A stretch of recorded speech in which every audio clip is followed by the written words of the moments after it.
So welcome everybody. This is a first time event for City Studio. And let me just, okay.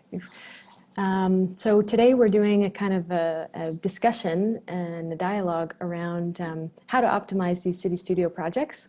And so we've invited city staff and faculty, both participating and interested, to get together today and talk about, share our best practices, share our questions, and hopefully come up with whatever solutions would best support you going forward in delivering your project. So before we start, I just wanted to do a land acknowledgement. City Studio London is situated on First Nations territory. The Great Lakes woodland region of Turtle Island has been home to many nations over centuries, and at different times, including the Anishinaabeg, Haudenosaunee, Lenapequa, and Shawniton Neutral people. The Huron-Wendat people also have a history of living in this territory. The Dish with One Spoon Covenant, wampum, was served as an agreement between Haudenosaunee and Anishinaabeg for the sharing of hunting territory, thus ensuring viability of the land into the future. After contact, treaty making between the Anishinaabeg and Britain took place, and in the London area there were the Treaty 6 London Township, Treaty 7 Sombra Township, the Treaty 21 Longwoods, and by recognizing First Nations peoples' relationships to this land and London, Ontario, Canada, we make explicit Indigenous peoples' ongoing presence on this land and in this place and their right to self-determination. So just to have a sense of kind of what we're going to be doing today and what the outline of today's event will be, we'll have a chance to kind of introduce ourselves and get to know each other a little bit. And then we're going to have some time to break out into small groups and talk about what we would imagine are sort of have some smaller discussions around what ideally we're hoping to accomplish through our City Studio experience.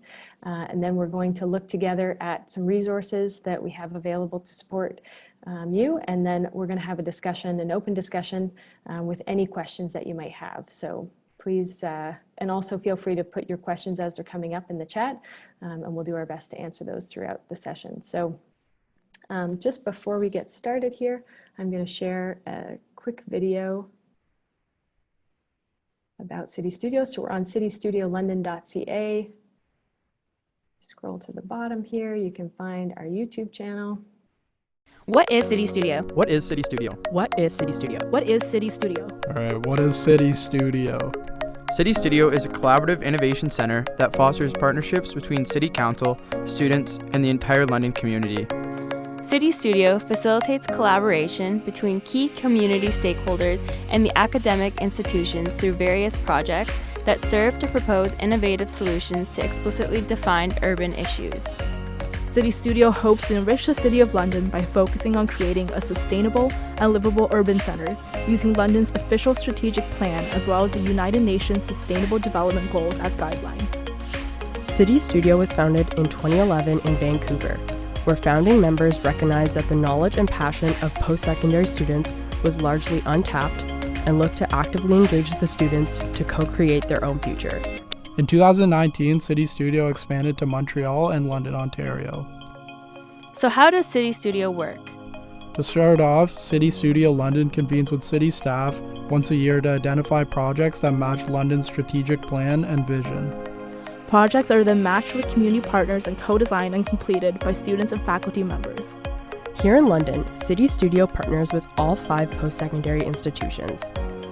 The projects are designed to integrate with relevant coursework and give students an opportunity to apply their skills, creativity, and entrepreneurial spirit to real-world issues and challenges facing our community. At the end of each semester, the projects are presented to London stakeholders at an event hosted by City Studio London. Leading innovation isn't about getting people to follow you into the future. It is about getting people to co-create it with you.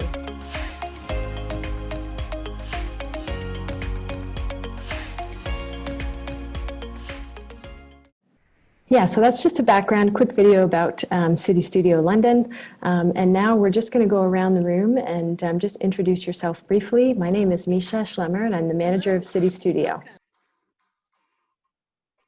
Good morning, everyone. My name is Kathy Parsons. I guess it's not morning, afternoon. Oh my goodness, lots going on at the city. And I'm the manager of economic partnerships at the City of London. It's within the planning department. Good morning, everyone. Good morning. I copied Kathy. Good afternoon, everyone.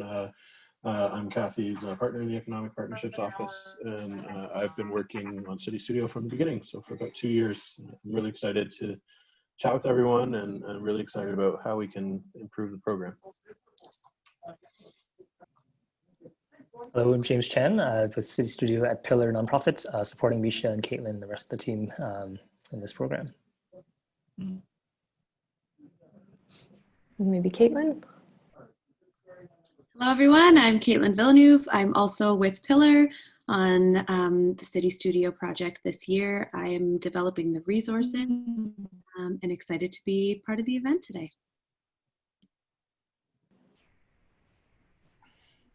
And Darshi? Hi, everyone. I'm with Pillar Nonprofit Network as well, a Director of Equity, Inclusion, and Governance, but I'm here today mostly because I'm on CDIS Strategy 2 and part of the work that one of the projects that CityStudio is doing. And Emma, do you want to say hi? Otherwise we do have a, go ahead. Sure. My name's Emma Richard. I am a graphic recorder, so here to witness today's meeting and take some visual notes. And I've been connected with the CityStudio project for, I guess, since January 2019, so close to 2 years now. Thank you. Rashid, would you like to say hello? Hi, I'm Rashid. I'm more of a here in the capacity as a observer. I'm what's called graduate teaching assistant. So, and I'm looking how I can contribute and take this course further for our students that Professor Angela is working out. Thank you. Angela, would you like to go next? You're on mute. There we go. Hi, I'm Angela Borchert. I am new to CityStudio. This is the first time. I'm working on co-creating a course together with Karen Oldham and Chris Green called Bridging Community and Classroom. And my focus is intercultural communications languages, and we're bringing that towards building good neighborhoods. So that's the idea of the project currently. And Sepide might introduce herself next. Thank you. Yes, thank you. I'm Sepide Hatami, and I'm a PhD student at Western, and I'm honored to be here as Professor Borchert's graduate teacher assistant. Thank you. Maybe, Melissa, would you go next? Sure. Hi, I'm a faculty member at Brescia University College. So I'm participating in a project that's going to start in the winter term. I teach a business communications course, and my students will be tasked with the project of developing a toolkit for hosting more inclusive meetings and events. So I'm looking forward to participating as a first timer. Thank you. And Erica? Hi, I'm Erica, faculty at King's. This is my second time working with CityStudio, but a different course this time. This term, I'm my research methods course. I'm in Disability Studies department at King's.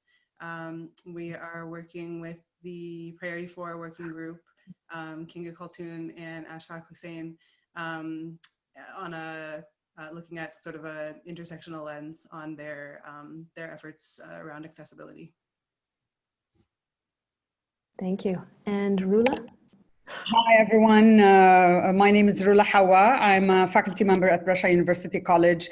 I am not currently partnered with CityStudio, but I actually applied for my winter term. So I'm hoping to be matched with a project, and I'm here to learn and listen and see what everybody's doing. And just by the look and the feel of it, it looks like everybody has very exciting projects. So today I'm here just to learn, and I'm in family studies and human development. The area that I'm hoping to be focusing on is early childhood development, diversity, and Canadian families is the course that I'm offering in the winter, and I'm hoping to be able to find a match with CityStudio for the winter. Thank you. And Tamara, I think you're the last one. Hi, I'm Tamara Thompson. I lead experiential learning at Brescia.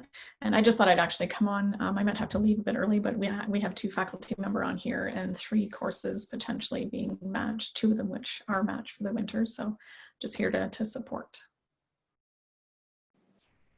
So thank you, everyone. Yeah, it's great to gather. And as many of you noted, we have some pretty neat expertise in the room today. So I think this is going to be a really great discussion.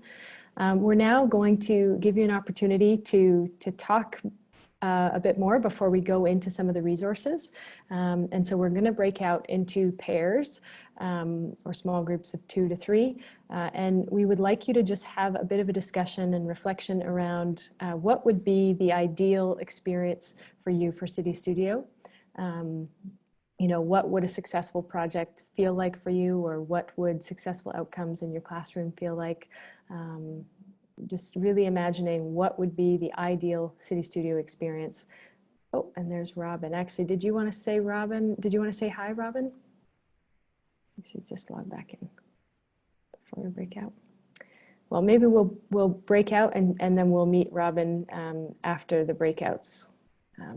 But Robin is also with the city. It's Robin. Oh, there we go. I'm Yeah. sorry, I'm off height, but I'm manager of culture with the City of London, and my first time doing CityStudio, so excited to kind of listen to the broader perspectives. Thank you. Great. Thanks, Robin. Okay, so Caitlin, are you ready to send us off into breakout rooms? Okay, great. So welcome back, everybody. We'd love to hear now about what you discussed in the breakout room to share amongst our larger group here. What were some of the things that came to mind for you around what would be your ideal CityStudio experience, or what else did you end up talking about that you might be willing to share with us?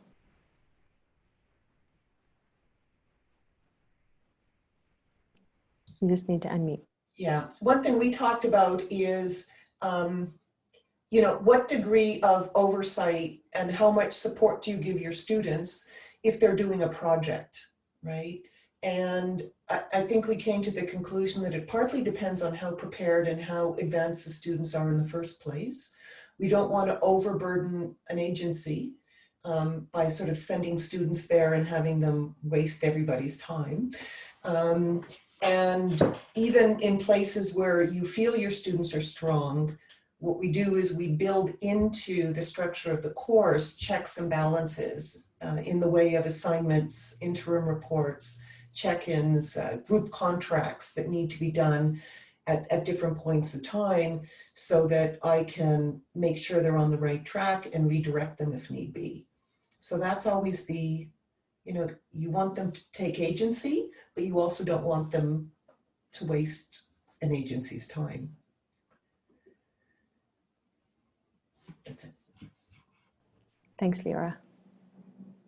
Who would like to share next?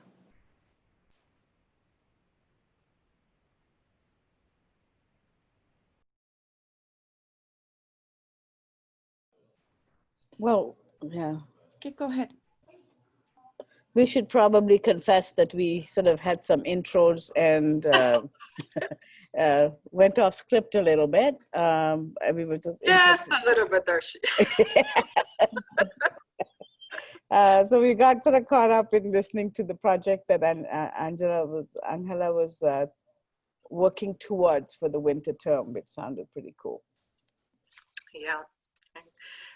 Just from my own perspective, in terms of, you know, what my expectation would be in terms of an ideal project would be, in terms of a research project, would be useful, usable data, real life data that we can use and share amongst our colleagues and organizations. That's kind of what I'm hoping for. Mm-hmm. And I just spoke about how no matter what the learning outcomes for the students are and the work with the community, I'm hoping that we can engage more people with diversity, equity, and indigenization questions, so that we find a way. Things are not quite concrete yet, either with regards to what is needed for the neighborhood project and what we could do there, and what the learning outcomes for the students are. But if there is a common direction of seeking more diversity and inclusion, as well as working on indigenization, then I think there's these ideal goals that might be overarching to what the concrete learning, or the concrete outcomes will be. Because they're not quite fixed yet there. Angela, are you teaching this semester or next semester? Next term, Leora. So maybe we can exchange outlines, because sure. My students are working on anti-Indigenous racism and anti-Black racism. Oh, perfect. So perfect. I don't know what you want your students to do, but there might be some interesting dovetailing. Yeah, okay. I think we need to coordinate and also collaborate. Yeah. So I've reached out to Sarah May Chitty, who's working on indigenizing the curriculum. And so I'm hoping that with this understanding of placemaking, that's part of working on neighborhood. I'm hoping that will be the thread to bring this part into the loop. Yeah. Sarah May is giving a talk in my class. So okay. I mean, maybe we can coordinate on that too. Well, it's in the fall. It's now. That's okay. Just let me know when it is, Leora, and then I'll join in. Join. Okay. Well, we'll connect offline. Otherwise, yes, we'll connect. We'll connect differently here. Yeah. Thank you. Thanks for sharing. Did anybody else want to share what was coming up in your discussion? Hi, this is Rashid. To be very honest, I was more exploring as to what is this whole thing about and how can one draw from it and contribute at the same time. I mean, the whole give and take two-way traffic. And so I was really interested in knowing what are the various projects that CityStudio has been indulging, have been catering to, or have been able to develop, and how we can take this whole thing of communication module further, like to the desired effect, and how to prevent. There was an element which came up, like, for example, in racism, or when we're talking of miscommunication, or when it happens, and how can we prevent it? So I was listening to all that, and I was developing my own ideas, and then I got a little carried away, and I was trying to find out what is CityStudio about, rather than being what I can contribute at the moment. That's great, Rashid. Thanks for sharing. Did anybody else want to share anything else? If I could jump in. Oh, go ahead. Sorry, Erica, if you don't mind. I was with Rashid, so I just wanted to jump in to dovetail that. And it was interesting because he said he learned of CityStudio only earlier this week. Well, I'm probably one of the senior people in the room working on the program. So it reminded me, as we grow and our program gets more complex, how we have to learn to communicate all the benefits, and how really at its core, it's a simple relationship matching program of finding civic challenges and partnering with the right people in our post-secondary institutions and the right experts. But as we continue to try to challenge these very complex problems, beyond civic problems, but as well as diversity, inclusion, and dealing with our challenges like racism, homelessness, addictions, we have to find a way to show the positives of this relationship and how to communicate it clearly. Thanks, Chris. Erica, did you have something to add there? Yeah, I was just going to share, because somebody was talking about data.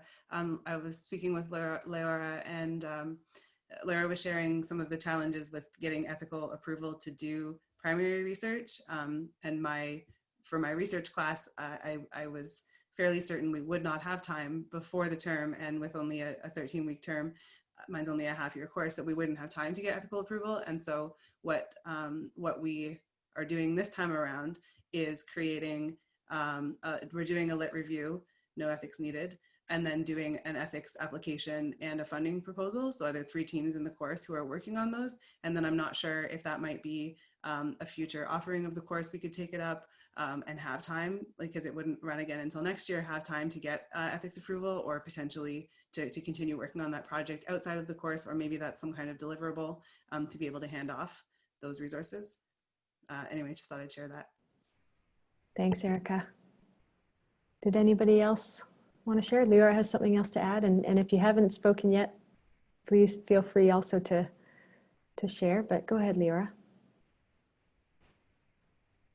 On the topic of funding proposals, students several years ago wrote grants for community agencies. So it wasn't necessarily external funding, but it was an agency that needed funding to continue. And so what the students did is they sort of researched, you know, what are community grants? They had to write proposals, tailoring it to the different mandates of the different funding agencies.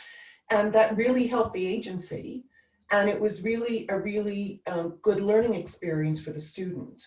So it seems to me even something like that, which is having the students write a grant proposal for an agency, would be a way that they're using their scholarship in a different way, and would definitely be a benefit to the agency. So I keep that in mind as an option. Thanks for sharing. Yeah, and certainly we are beginning to explore applied research through some of the projects. Just looking at different scholarship opportunities and scholarly opportunities to support these projects.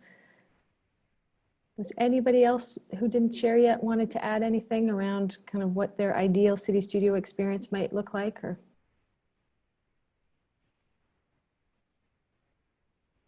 okay, and if we'll have time also later, if you feel like sharing more about that later, you can as well. So now I wanted to just share, well, perhaps actually first I'll share just a little bit of the statistics of CityStudio. And I know Rashid had asked about what kind of projects we work on. So I do just want to show where you can find that information. On the CityStudioLondon.ca website, if you go to projects, you can see all of our past projects there. And so you can click on any of them to learn a little bit more about them. We do have a Hubbub event where we showcase the projects at the end of each semester. And Mayor Ed Holder spoke at our event in the spring. I'll just see if too many windows open here. I wanted to show you actually his remarks, just briefly, to give you a sense of what CityStudio can do. CityStudio has done in these 2 semesters has been nothing short of phenomenal. And I say that, you know, when I think about the 400+ students that have been involved, with the great cooperation that we've had with so many organizations, certainly our post-secondary universities and Fanshawe, you folks have been tremendous. And in addition to that, Pillar, of course, and our own city staff. You can't hear.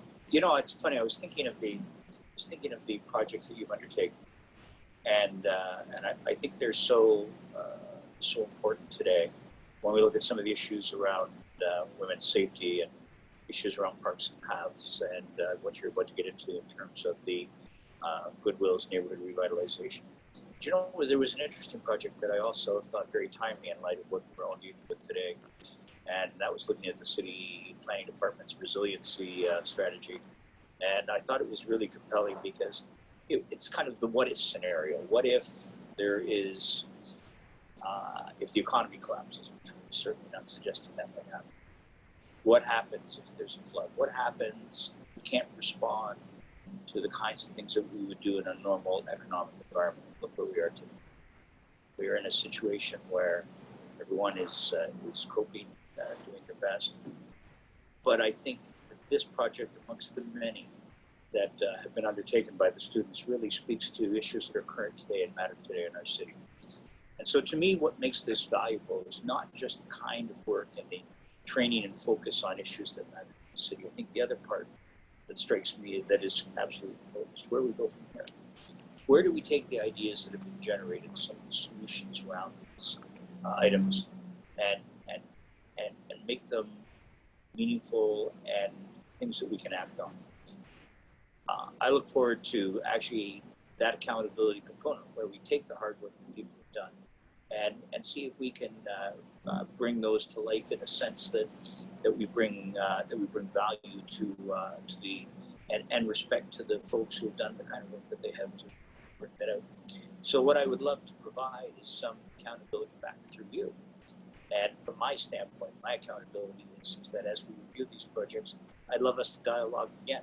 So that as you look at your next cohort and projects that you undertake, you look at those things and then you'll say, you know what we did matters. Things that we do today have had a substantive impact on our city.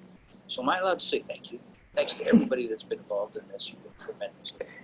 So the rest of the remarks are quite generously kind of patting us on the back on all of our good work. But I think those are important remarks that the mayor observes. And I think it was really neat to have the mayor in the environment where the students were presenting their work. Some of the students shared some of their ideas with the mayor as well during that presentation. So that was a neat opportunity.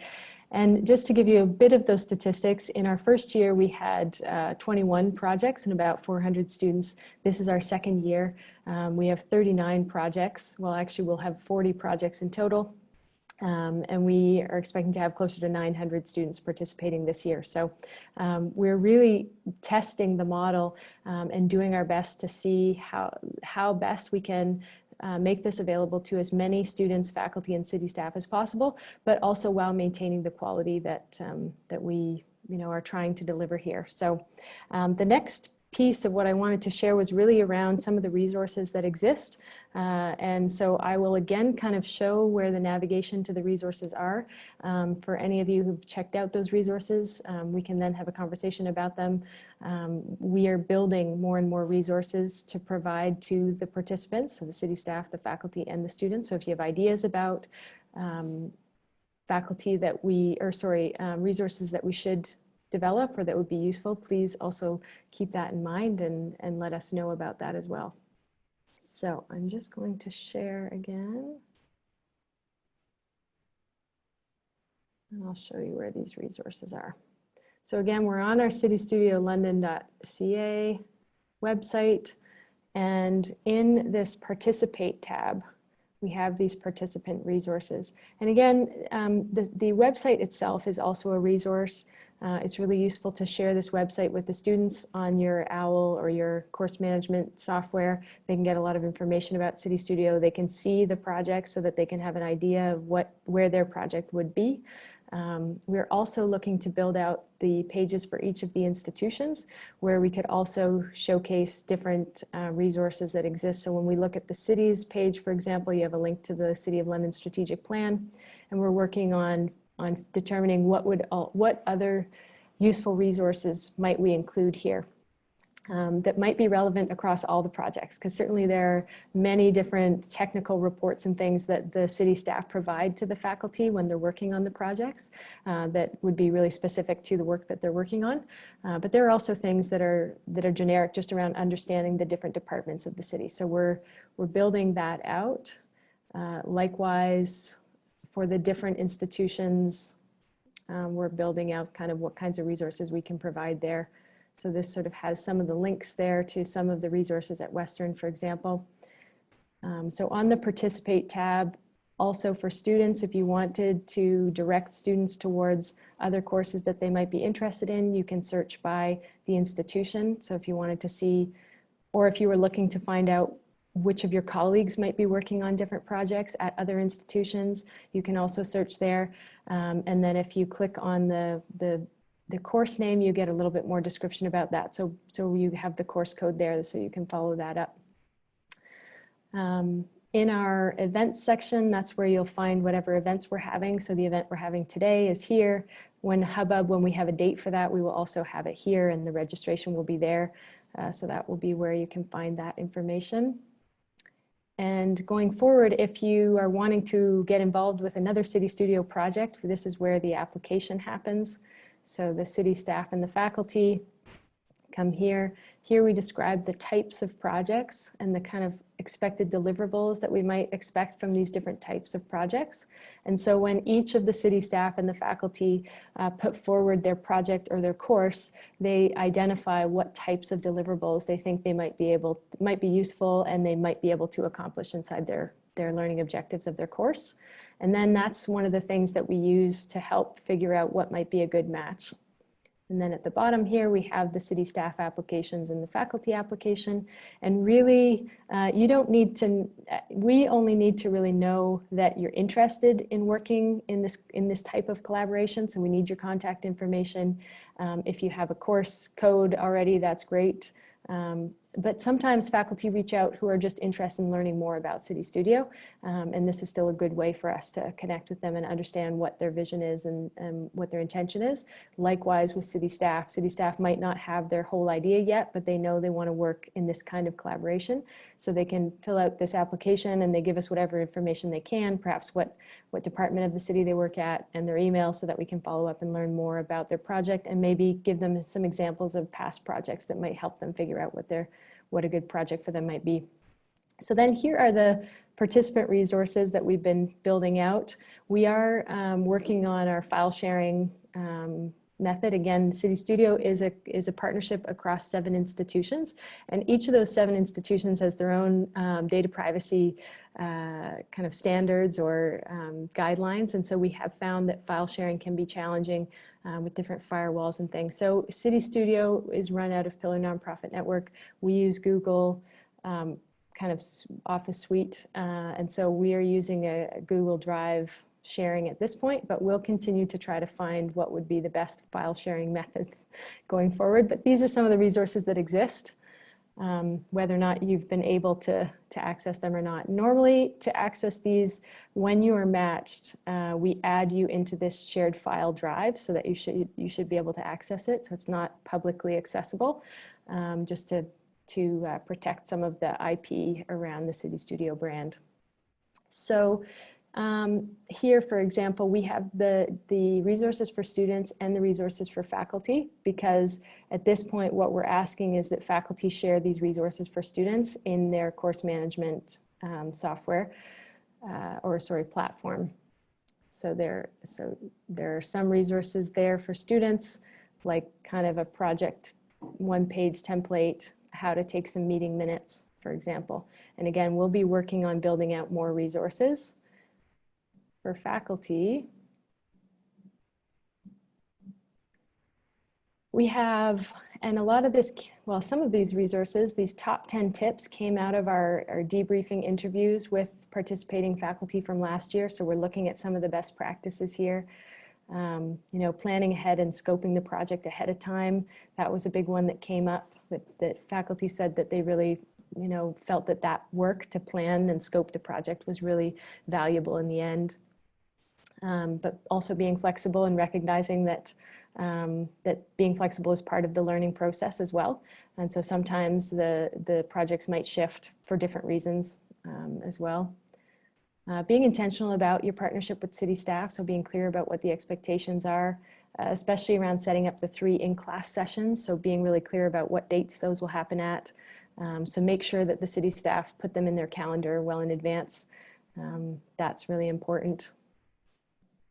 And then this one around setting students up for success by giving them time in class to work on their projects was another useful tip. So there's some tips there that came out of those debriefing interviews. Again, this one is about the types of deliverables. That's similar to what's on the website that I just showed you. Here we have the actual timeline of CityStudio in a year, what happens in CityStudio. So this is the same for the city staff, the faculty, and the students. And you can see that, you know, in the fall, this project scoping matching happens. So these are the different semesters. And we're saying that for the fall semester, this is when this action kind of happens. So for all semesters, the matching process happens in the spring and summer. Unless if we have matches still open, and then we just continue to find matches. So currently we still have 11 possible matches with Huron, Kings, and Brescia. So we're still recruiting faculty and in that matching process. And so we're really in the beginning collecting the critical information about the project. And then we go into the city staff in-class sessions. So we describe what those sessions are and what we'd expect to happen at those sessions, and as well as our hubbub event. So you can see that these activities happen at different times of the year depending on which semester we're talking about. So if you were in a summer course, then these in-class sessions would happen between May and August. Or if you're in a fall course, it's now happening between September and December. If you're in a full year course, these actions happen between September and April.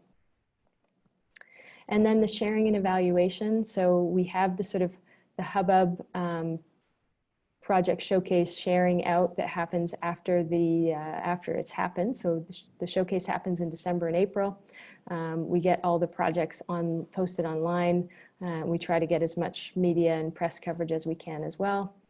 And we really work on then wrapping up the project. So sometimes there are deliverables that the city staff are waiting on. For example, there was a class last year where there was some different data collection analysis that happened. And after hubbub happened, the city staff were really excited to see that data. So we kind of do some closeout around making sure that we get all of this amazing information back to the city staff who are looking to incorporate it into their work. So anyhow, those are some of the resources that are there. And somehow let's just see. For city staff, we don't have as many resources yet for city staff, but we have, again, the same, the timeline. We have sort of what the expectations are for city staff here. And really that's just detailing that time commitment where the city staff make this commitment of 10 to 12 hours. So there's a few meetings that we ask them to attend, the scoping matching meeting, and then the 3 in-class sessions, and then attending hubbub. And so all of the coordination that happens with the students really happens through the faculty for CityStudio. And that really helps keep the educator's role really clear with the students and keep the community partner's role as the champion of the project really clear. Where we had run into challenges was when, for example, students were working on a project and they're trying to get something from city staff, and the city staff, the messages got lost somehow, and the city staff didn't realize that they were waiting on this information, and they're working to different deadlines, and the city staff are pretty busy, and so the students felt like they couldn't kind of complete their project, or they were getting stressed about that. So it really is helpful when the faculty focus on facilitating the relationship with the city staff. And just while we're sort of talking about those resources, I'll also share that we do produce an annual report, which, let me just see if it's here. We don't have the London report to share with you yet, but our annual report will be based on CityStudio Vancouver. So this is really what it will look like. It's with the same template, so it's the same type of graphic layout. And it highlights each of the institution's role. It gives some projects. Sort of says what our impact is, how many participants we had, a lot of different photos from the projects, how the process works. And then each institution will have actually some of the remarks from the institution's presidents and principals who attended our December hubbub. So again, this document will be used by each of the institutions. So this will go to all of the presidents of all the institutions. And it really is almost like a yearbook for CityStudio. Let me just see. Which is another resource you can share with students to help them understand where their projects end up. As well as I'll just highlight our media page here where we try to track all of the media coverage that we have about CityStudio. These are the institutions have written about CityStudio or produced content. We've also had some TV and radio coverage about CityStudio as well. And we're on all these social media platforms. So we're on Twitter, Instagram, Facebook, and LinkedIn. We have lots of engagement there. We post about projects. We post about different events that we're having. Sometimes we post about other things that are happening in other CityStudio locations around the world. So that's a really neat way as well for students to get involved in CityStudio kind of community. And I'll also just show that on some of our videos on YouTube. So you can see that we have some videos that are about, so this is about the matching process. These are some videos about projects at different schools. This is a video of a student who followed along a project and made a video about his experience. We also have a welcome video here. So there's a 15-minute welcome video that explains how CityStudio works for in class. So we developed this especially for courses that aren't delivered synchronously. So if we can't come in person and give an introduction, then this is a way that we can help introduce students to CityStudio. And that's a resource you can put on your course management platform as well to share with the students. And the other one that this is a project that Leora might share a little bit more about today, but this was a project about the community diversity inclusion strategy, and we ended up actually creating 3 short videos about the project, and then we also hosted a roundtable where the students presented their work. So these are other opportunities to engage about the projects essentially after the course is complete as well. So we're developing more opportunities for that. And then we also have a post-secondary, like a faculty experience video and a city staff experience video that are not publicly available yet, but they'll be coming in the next few months. So we're trying to create as much content as we can, as you said, Rashid, to try and help people understand what CityStudio is. We understand that can be kind of challenging because this is a new model for London. So those were the main things. Oh, the last thing I wanted to talk about was just the Hubbub event, to give you an idea of what will happen at Hubbub. In December of this year, we'll be doing Hubbub virtually again. We're asking that the faculty select one of their projects to participate in Hubbub. And then at Hubbub, we will be having the senior leadership team from the City of London judge kind of what's the most successful project, and we'll also have a People's Choice kind of selected project. So there will be some opportunities to celebrate specifically some of the projects. And yeah, we will do similarly to what we did in December, where we'll try to collect as much of the information about the projects as we can. The students create a poster at the end of their project. The poster is intended to be a graphic poster that has minimal, very accessible language and description. So it has only a few areas that we're trying to be very accessible to the public around the projects, and just saying, here's what the project was about, here's what some of the challenges were, and here's what our outcomes were. So we're really trying to help the public know about these projects, and so present them in a way that's very accessible, as well as city staff to be able to circulate these projects in a way that's really easy around the city corporation, because obviously the city staff are really busy and they don't have time necessarily to read a lot of long reports. So we try to make those posters as accessible as we can. And so I think those were the main things that I wanted to share with you in terms of resources. And then basically we have about an hour now to explore together what kinds of questions come up for you. What are some things that you might want to talk to other colleagues about who have had experience with CityStudio? Or what are some learnings that you want to share with colleagues here today who are maybe entering CityStudio or who are just looking to improve on their experience previously? So does anybody have any questions that come to mind to get us started?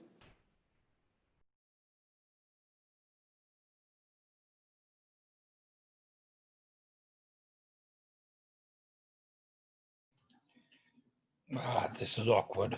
No, I'm sorry, I don't have any questions. Right now, I would like to know more than ask anything at this point of time. Yeah, that's okay. I don't mind sitting in silence with you guys too, because I know that we're just like in this collective wisdom right now. So I trust us.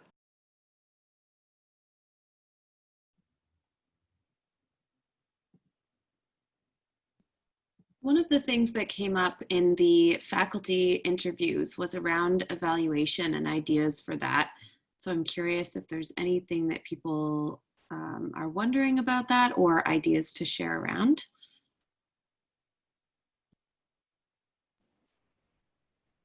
Go ahead, Lyra. Well, what I've done, because it's a project-based course and so much of the grade is based on the final project, what I'm doing is I'm telling students that it's both interim and then final. They rate each other's degree of contribution to the final product, and that their grade is adjusted based on that.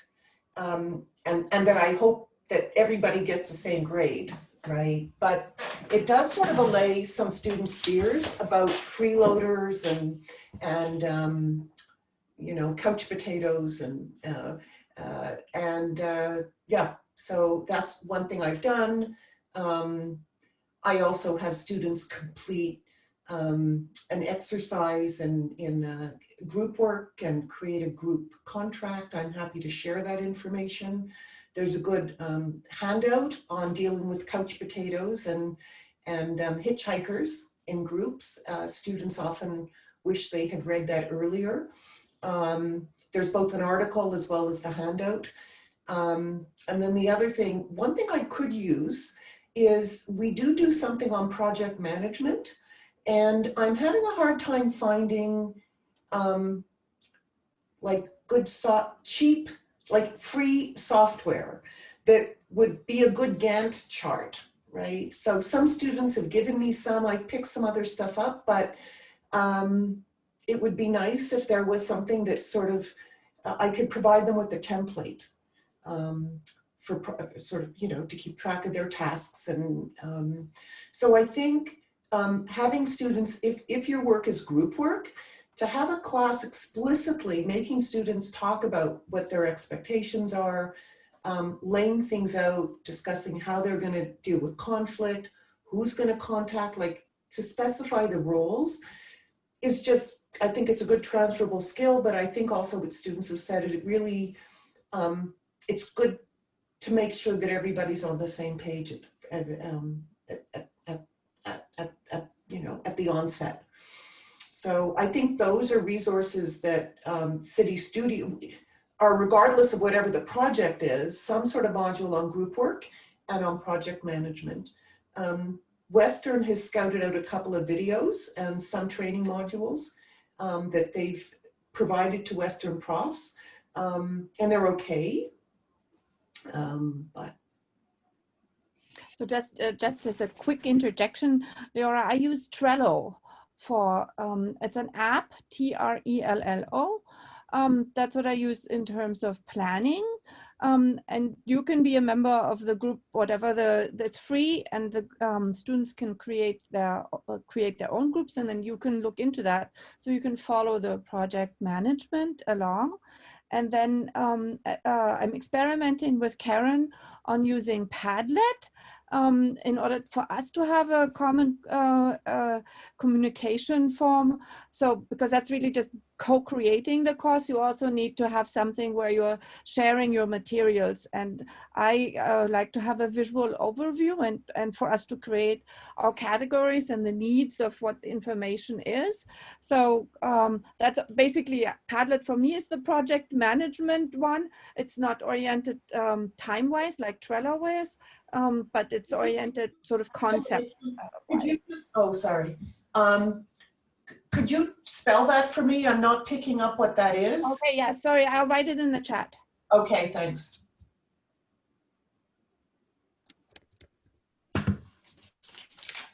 Thanks, Angela and Leora.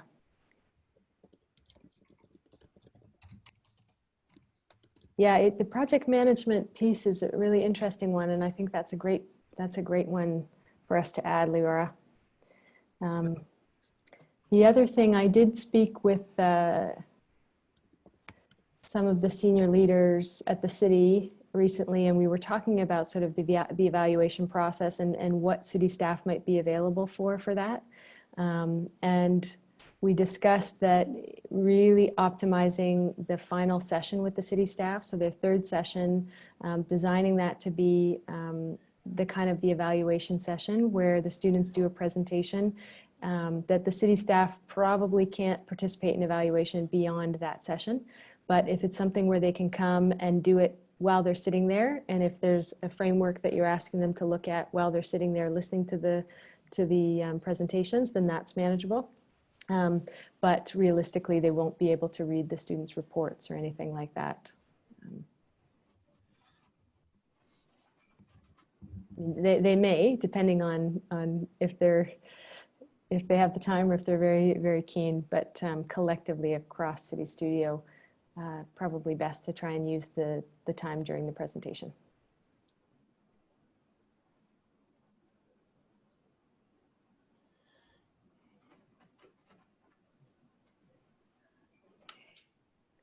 What other questions or comments kind of come to mind?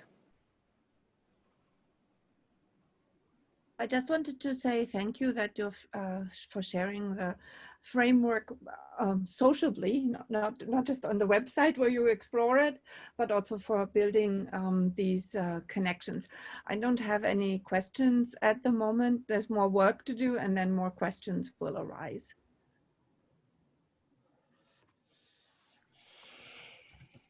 Yeah, one of the things I was thinking about when Erica was talking about building out, and certainly Leora has also worked with this sort of in this same, through the same project relationship essentially now with multiple years. And Erica now is looking at doing that as well. And that's interesting to imagine that CityStudio might be the helpful model for that, and or it may just help you create the relationship that then you take on in whatever way that you do. But I think that's interesting to think about, especially if you do have a class that happens every year. How might you build off a project? So even to imagine, okay, well, this might be the chunk of work that we can do in the first year, and maybe in the second year, we could imagine doing more. Yep, go ahead, Leora. Yeah, this is not in a CityStudio class, but my community psychology class. I have groups of students now, it's now the 5th year, they're working with Youth Opportunities Unlimited to create a referral and case management tracking tool. Like, you know, and this, hopefully we're hoping to work with computer science students this year to help create an app. But it's just, there's something really gratifying if you create a good relationship with an agency, and then you sort of see each student group is taking it further, and it's sort of as more of a long-term process. That's worked quite well. It's worked well with the CDIS, but it's also worked well in another context. And it's less work because you've already have the relationship, right? So it makes it easier.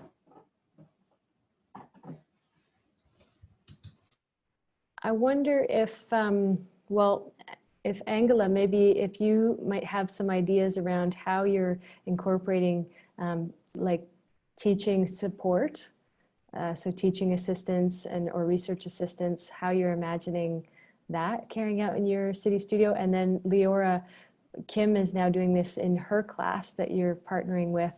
Do you have any ideas around how that supports maybe your execution of CityStudio, or? So I can quickly speak to that. I'm very lucky that both Rashid and Sepida have worked with me on the project in the past. So we already have a relationship, and they've experienced community engaged learning before. And so what the luck has it that they've also been assigned this term for us to co-create. So we are working on creating the content together, as well as the assignments for the students. So it really is, it's graduate education that is integrating the pedagogy of community engaged learning as they've experienced it in a past course. So they have a little bit of a framework, or they have a framework, and now they get to see what is involved in building that community. I call it community engaged learning, but it's service learning would be the similar direction there as part of CityStudio. And you already provide us with a framework here, while with the other course we've created our own framework. So the community framework is there. Now we need to see where the pedagogy is coming in, and the actual teaching process then will also be one where both Rashid and Sepida are going to be involved, particularly with regards to the reflections. So one thing that is important for me in teaching this course is to have learning outcomes in intercultural communications, cultural humility. And part of that is a continuous process of reflection for the individual students. And then we'll see how we can integrate that with the framework that you have set for us. So, so the graduate education now is based on past experience, building a new course, and then also teaching that new course. I don't know, Rashid, do you want to add something? So we are just at the beginning here. So there's not... No, I'll follow your lead. And Sepida had to leave for a meeting, so I don't know if she's returned yet or not. Sepida, are you there? Yes, you are. Yes, yes, I am. Yes. Did you? Actually, I changed the schedule for my meeting because I wanted to be here for the full session. Yeah. And also, as Professor Borsch just mentioned, we had this intercultural research and course together, and that is one big part that makes me really glad to be part of this project now, because as a graduate student, I'm already interested in race studies and women's studies, violence studies, and I think these are included in very vital parts of intercultural communication, which will be fortunately included in our future course, and also in this project with CityStudio. And as I heard Mayor mention, women's safety included in previous projects by CityStudio. I think that we will have a great opportunity and great experience here in this project. I have a point to taking on for further what Professor Angela said. My experience as a TA has been that many times the students who are, especially there since they're undergraduate, so what they're doing is they have a very close adherence to what is to what text says. One. Two, they have somehow come to a conclusion, this is what is expected of me to say. So when they're reflecting, they're not really reflecting. They are regurgitating whatever has gone in and has not been really imbibed. There's a possibility. What Professor Angela was talking about is with this project, we can go further where we actually see students engage per se with the very concept and the construct of what is this engagement with the neighborhood, or what is community, or what is cultural, for example,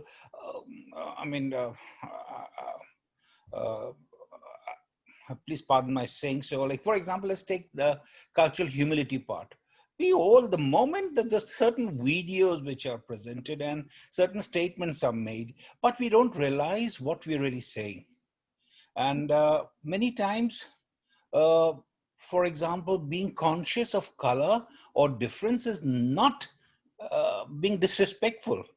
it is part of being respectful. Like you acknowledge the difference and celebrate it, but not become biased towards. So this is where I think this projects like these can really take us further and take us outside the classroom, which professor always keeps trying to do. And I think this will really help us. I don't know if professor agrees with me. Sure. That's the whole idea, is that you are not necessarily applying, but really starting to be creative, so that whatever spark is there grows, and the reflection process is a guided way to get to that growth in the students. So it really is very personalized learning by being in the community, because we all are sparked by different things that we engage in there. One tool that I started using this year, because I don't want to test my students. I want them to do the readings. I don't want to test them because I feel it's antithetical to sort of the spirit of this course, where they're taking ownership. And so there is software out there. It's called Perusal. I'll write it down, but what it is, you don't have to pay for it. Students don't have to pay for it.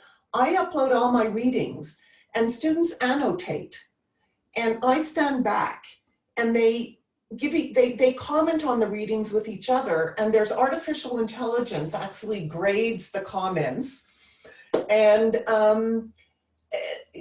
you know, and there are certain points for level of engagement and quality of the comments, but the explicit messages, they're engaging with each other, and they're grappling with the material with each other. And I feel that that if I want students to take ownership, then I have to stand back and I have to intentionally structure the course in a way that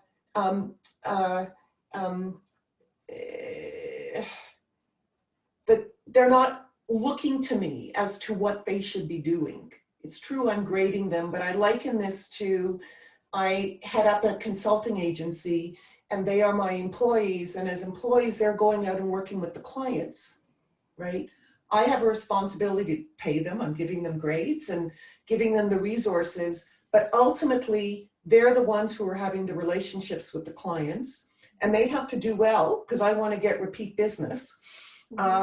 But it's not me telling them. And sometimes they're going to have to reconcile what I want as an egghead academic and what's reasonable in the real world. And that's part of what they're going to have to juggle, right? That's what happens. You're dealing with competing expectations and demands. So if I'm asking them for something that doesn't make sense, that's okay. They're going to have to negotiate that with me. So it sort of normalizes this stuff. The term, Leora, that I use for that is facilitation. So rather than seeing ourselves as instructors, seeing ourselves as facilitators and relationship builders. Yeah. And so I think that then gives the students a better sense of what our role as instructors is in the classroom. Yeah, I like that. Another point that I think Erica had mentioned was around the ethics and approval process, which has been interesting in CityStudio for us to understand. How does that come up? From the city's perspective, most of the projects we're not looking to do any formal publication or necessarily anything with the data. We're doing experimental projects. And so that's been interesting to sort of unpack. How does that work? How do professors navigate when they need to get ethics approval? And so I know, Leora, you went through that process, and maybe you could speak a little bit to that. Oh, and it looks like Rula has something to add, maybe too. Maybe she should add first, or? Sure. Okay, well, I'm new to this, but basically I'm working on it right now. The course that I'm teaching, which is early childhood development, I have the class into, I have 51 students, which is a large class. So I divided them into groups from day one, like they entered the course and they were already in groups. So I put them in groups. I decided, basically random selection. There was no criteria because I don't know really the students.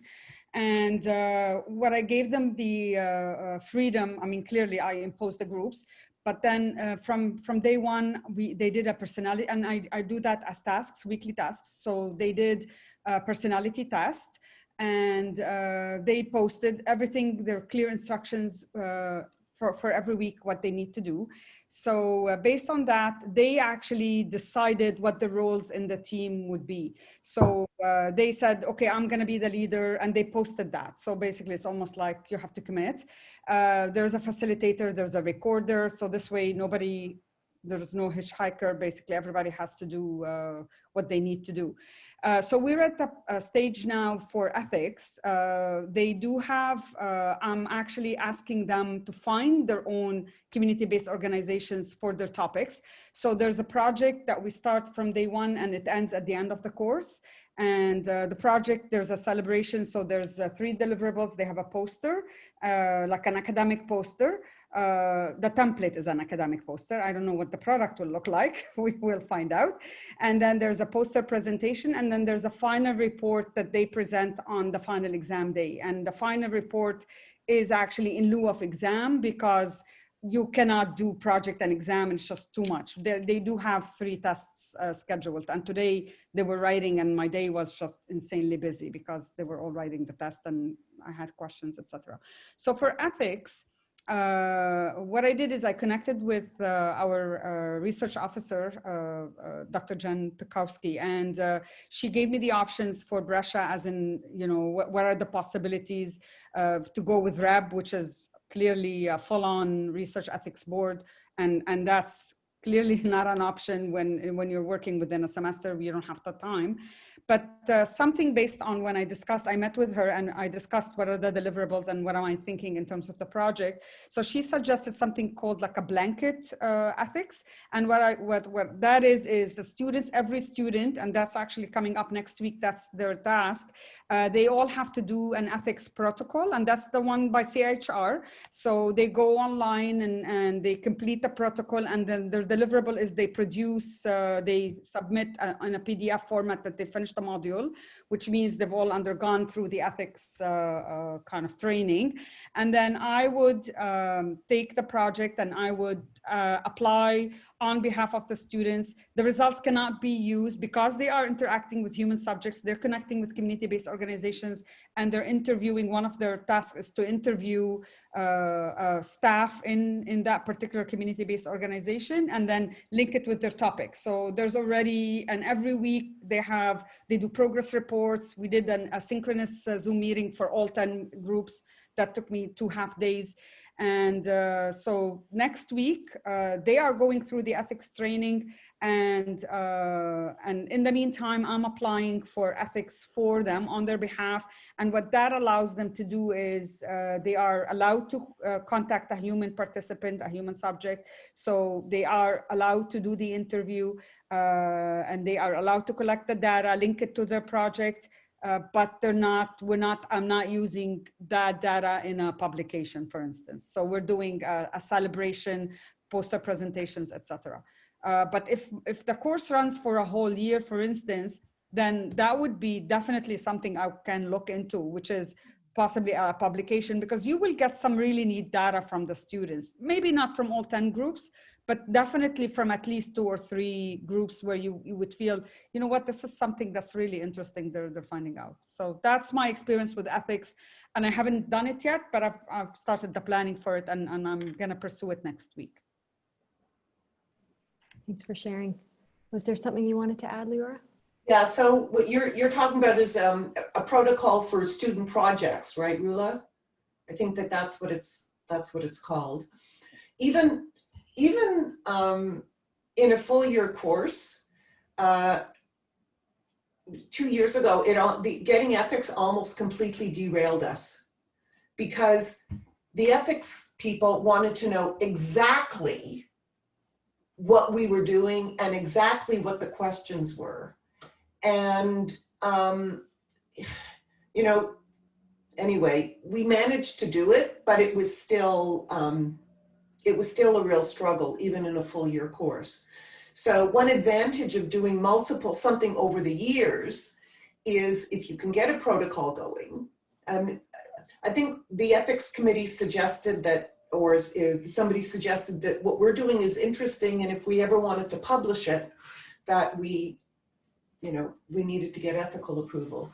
But it's still, at least with the Western ethics, it's still a real challenge. They want an incredible degree of detail, and they are quite nitpicky. So yeah, I mean, clearly ethics takes a good, I don't know if it's actually management. Yeah, it takes a good 3 months. So it's not even doable.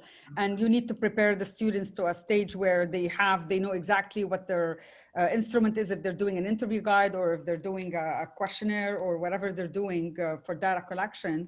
So you don't have control over really within a semester, you don't have time. So yeah, I mean, the other option would be to give them that taste of that experience and see where does that take you, and maybe perhaps, as you mentioned, maybe do a protocol, and then over the years just keep adding to that protocol. Like so this way at least you've gone through the process with REB, and then you just add some parts to it maybe. Yeah. I was curious to hear maybe a little bit more from our city staff participants. We have Chris and Robin. What are some of the questions that you have, or are there things that feel kind of unclear to you, or is there anything that you want to talk with the faculty about?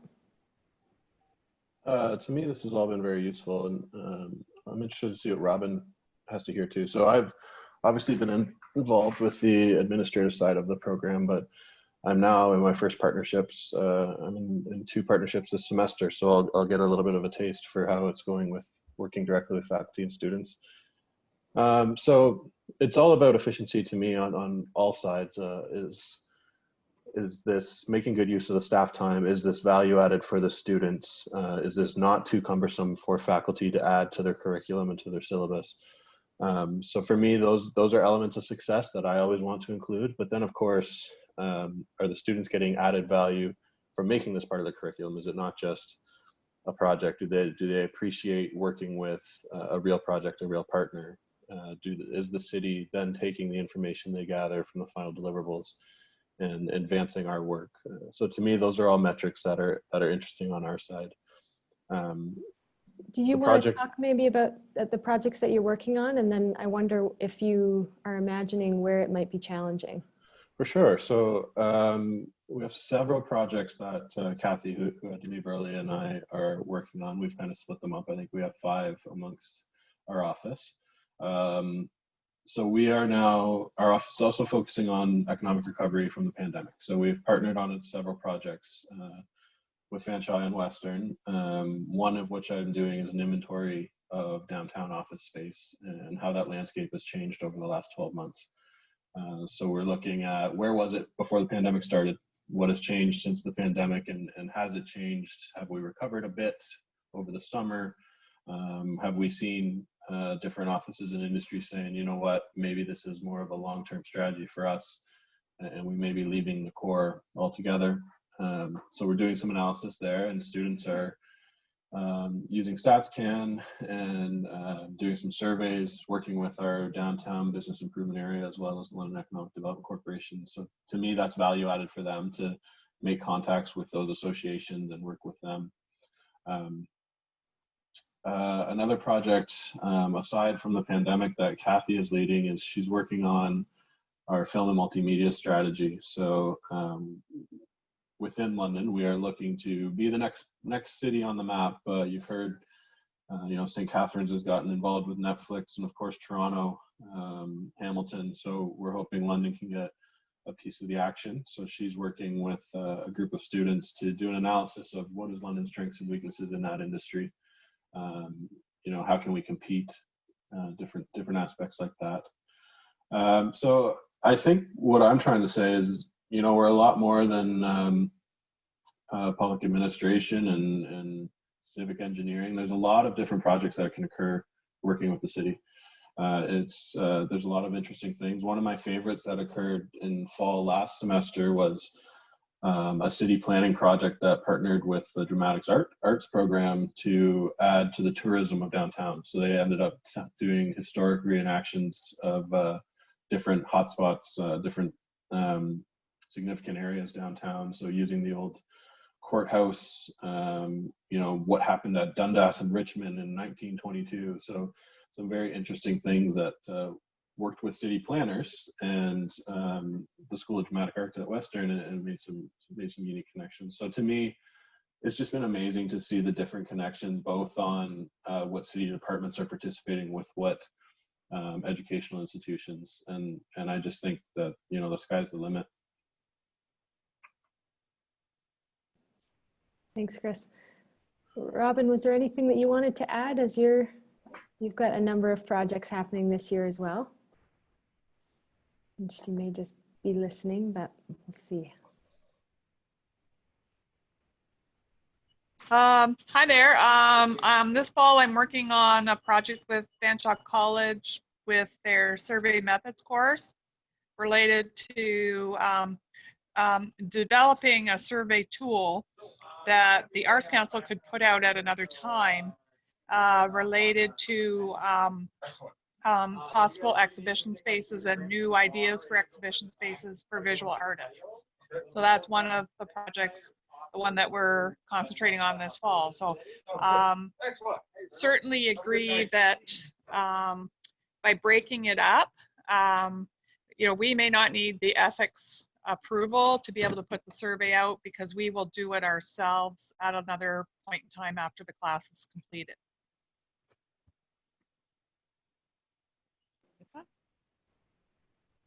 Thanks for sharing, Robin.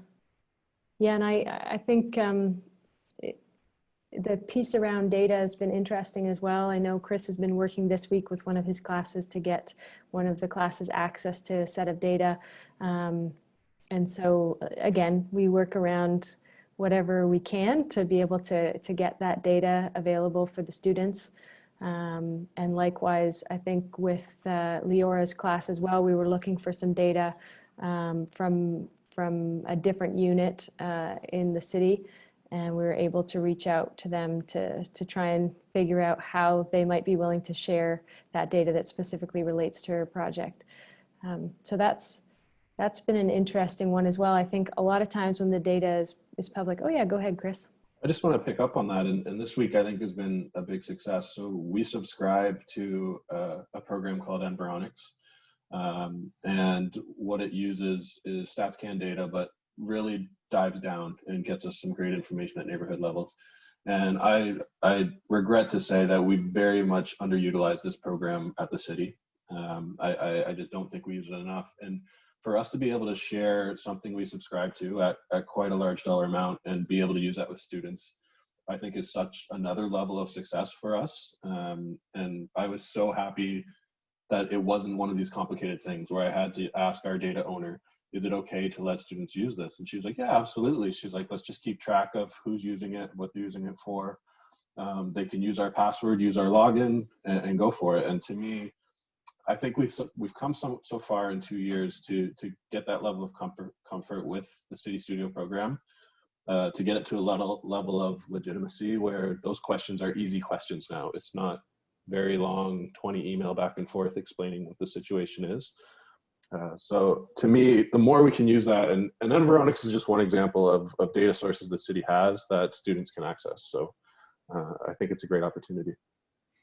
Now, Chris, could you is it possible to send us a list of sort of or even, I hadn't heard about Environics and what it provides, because if it is possible for our students to access that, it might be useful to know what sources of data. Yeah, I'll do my best. That would be a big list, and I wish I had it myself. Okay. But Environics. If yeah, you're I can send Environics, saying that's great. So sure. What is it, and what might we be able to access through that? That would be for great. sure. I'll get it to Caitlin and Misha so they can share it with the participants today. But I think another one everyone should look at is the city's open data portal. So that has all of the data we make publicly available. Much of it is updated in live time. And this was another discussion we had with the class this week is they were asking about secondary sources of data. And when we're working on something, especially at the city, as recent as the pandemic, secondary sources just are not recent enough to get what we need. So we really need to encourage more primary sources or things that are updated in lifetime. So those are some other examples of data sources that we have that that may help in your courses.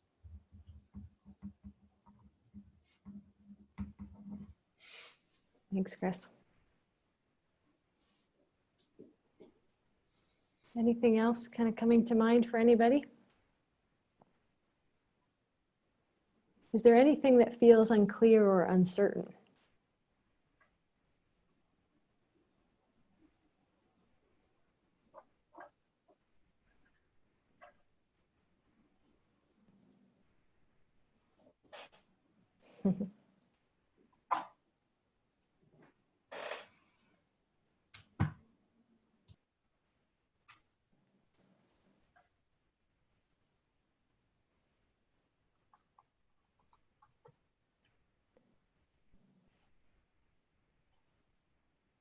Well, it's also a Friday afternoon, and I'm mindful that people might be getting into the weekend mode as well. So, yeah, we don't need. Yeah, go ahead. I just want to, so the links I just sent in the chat, it just occurred to me something cool is the Open Data Portal was part of the CityStudio project last year. So it wouldn't have launched as quickly as it did without the work of Fanshawe students on that one. That's a great point, Chris. And there is a little video about that as well on the YouTube channel.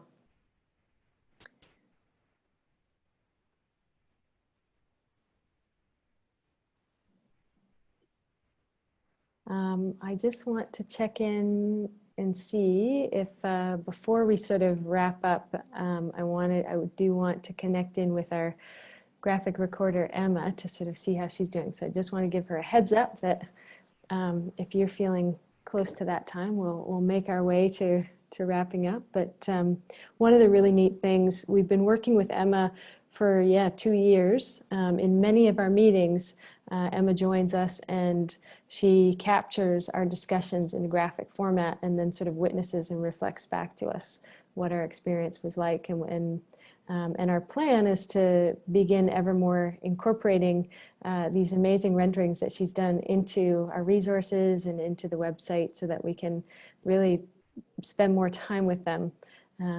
Because it's a really amazing process of getting to have this reflection, this witnessing around the work that we've been doing for the last few years.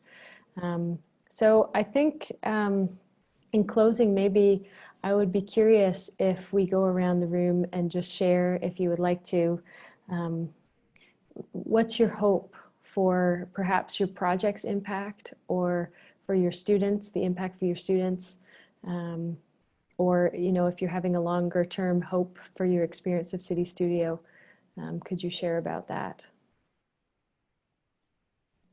I can start while people ponder that question, because this is one I've given some thought. So as mentioned, I'm partnered in my first few courses of CityStudio this semester. So I really hope that the information I get, and I know we'll use it, and it's going to help advance the recovery of London's economy.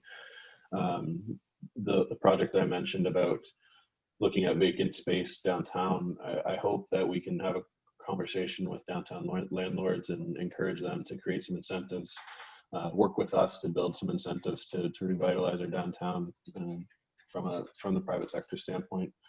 And long term for the program, this has been built collaboratively since day one with all the post-secondary institutions, Pillar and the city. And we do have meetings bi-weekly, and I just hope it continues to be a collaborative program that everyone is open to voicing their opinion and how things can work better for their institution and their class and their program.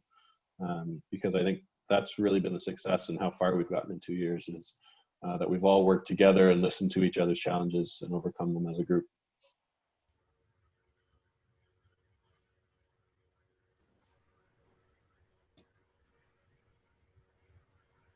Who would like to go next?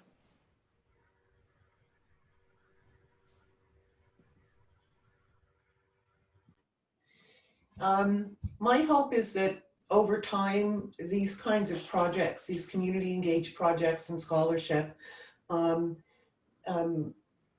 tightens the connection between Western and the community. I see this as a good fulcrum. It's a good way to do that. In our department, our psychology department, there's even talk of adding an honor specialization, and they're thinking of calling it a BA in community psychology, where students would be doing a capstone instead of a thesis.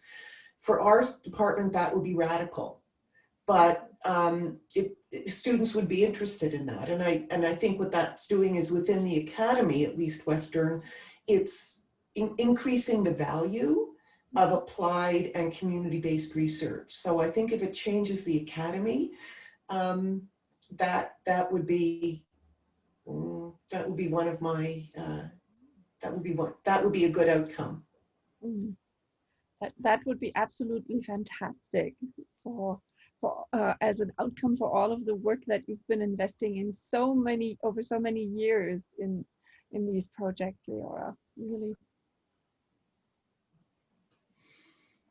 I can just speak to what is nascent here, and that is what my hope for the project impact would be, that we would be able to co-create different kinds and various understandings of community and place making and neighborhood for the students and also for Londoners. And I think same in a similar direction as Leora was saying, that is building bridges in a different way. It's getting the students out of their student identity to be part of a place in a different framework. So not seeing something as just a short-term presence, but really thinking about belonging and thinking about identity. And thinking about those hopefully in terms that bring what is current in our discussions about diversity and inclusiveness and indigenization into that framework. Thank you, Angela. And Melissa shared in the chat, her hope is that her students build confidence through their experience. She's just been having some trouble with her connection today, so she had to share through chat.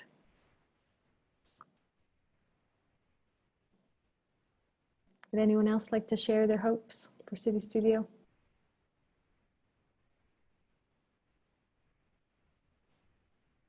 think I can say that for myself, thinking about this, my hope would be that counselors look, in the future, that when counselors are thinking about what matters to citizens in London, that they consider looking at the CityStudio projects. And my hope is that students, we have more students engaged perhaps at City Hall at the meetings, the council meetings. And my hope is that we have a really engaged network of alumni and that we get to really follow the journey of where these students end up and where these projects end up.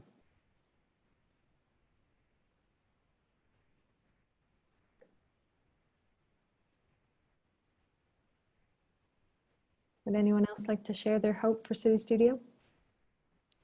This is James. I think one from my personal experience, kind of two things. One, I'm sure somebody mentioned this already, but talent retention. I went to Western, but like a lot of graduates, I left London and worked elsewhere before coming back. So I think one big one, and it's a kind of a perennial issue, is keeping talent in the city. The other one that's less obvious, one of the places I worked at before coming back was Ottawa, which is a big government town and gets a certain reputation for being a government town. But one big thing that I learned from living there, working a lot with public servants, both at the federal level and the municipal level, is just the sheer amount of innovation and important work that happens inside government and with public servants, which again, I don't think is that obvious to a lot of folks, like, let alone students, right? And I don't know that there's too many post-secondary students that look at public service or the government as a career option. So I think this is a great way to just illuminate that pathway, learn about how government works, learn about how important public service is to citizens' everyday lives, especially at the local level. So I think there's a fantastic matchup between, I think, the issues that students care about and realizing and learning that actually a lot of that takes place with governments and with a lot of public sector partners, public institutions, and that they have a meaningful role to play. So even if it's, they don't end up working for the government, but being more engaged citizens at that level, participating through different opportunities, engagements, opportunities, other bodies and agencies. I think that's all a good thing. So that would be another fantastic outcome through stuff like this. I will dovetail on my colleagues there. Yeah, similar to James, this idea of retention and having students stay in the city. And then as Leora mentioned, like just really increasing the depth of the relationship between students and the community. I think we've rubbed up against it often in London of the reputation of students and how the general population feels about them, and that there's this divide between the students and the rest of the population of London. So would love to see that reputation give way a little bit and recognize that students are actually investing in a strategic plan of the city and are actually part of the innovative solutions that we're coming up with, especially as we talk about recovery and rebuilding after this pandemic. Having students be part of that conversation and part of the idea generation, as they are part of the design of their own futures. There's a real empowerment piece around that feels important from a policy standpoint and from a more power rather than a student that things are happening to. They get to maybe make some decisions and influence at a higher level. So yeah, that seems really exciting. Thanks, Caitlin. Anybody else like to share their hope for CityStudio?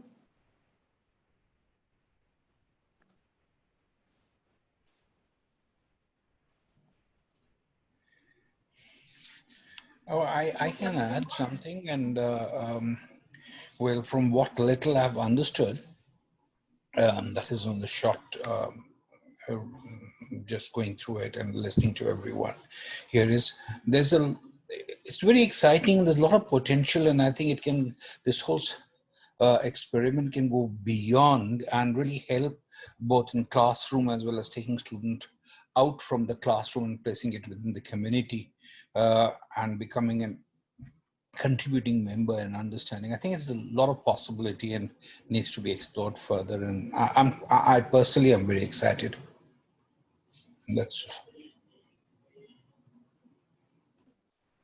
Thanks, Rashid. Sepida, did you have something you wanted to add?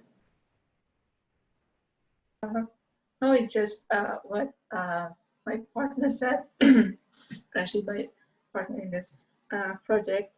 And I think the most important thing for me is because I'm a student in humanities, and in humanities and in literature, we don't have that practical aspect of our work very much visible. Doing this project and during my studies and my graduate studies as a teacher assistant here really makes me feel like I'm contributing to the society, and I'm really glad that I'm part of this project in CityStudio. Thank you. And Rula or Robin or Annette, if you would like to share, and you don't have to if you don't want to, but you're welcome to. I don't mind. I would love to share, actually. I just want to say I'm very excited about this opportunity, particularly in a field like family studies and human development. We're very much interdisciplinary, and I feel a match with the city will allow the students to see that what they're learning in the textbook has meaning, because you're engaging with the community, you're applying the learning, And I feel there's a lot of benefit, particularly in our field. So definitely this is something I'm looking forward to. I hope that if I start with a project, I'm hoping that I can build on it on yearly basis. So keep like a dedicated course that would be kind of my special topics course for every year. And so maybe what Lira had just mentioned, if we're thinking longer term, perhaps have a protocol and add to it so that we're able to do proper ethics review or proper ethics approval. And this way, I feel like the students will find more meaning in what they're learning, and they'll be more engaged in their communities, because at the end, I mean, that's what we're preparing them for. And I feel that that opportunity will allow them to become better citizens as well, and will increase their belonging and also improve on that, not only cultural humility, but hopefully cultural competence, where they're able to learn with and engage with other communities and the diverse student body, but also in their own communities. So I feel there's a lot of value in that. So I'm really looking forward to getting started and then build on it on a yearly basis, not just keeping it like a one-time thing. So that's my hope. Thanks, Rula. And Annette or Robin, would you like to share anything?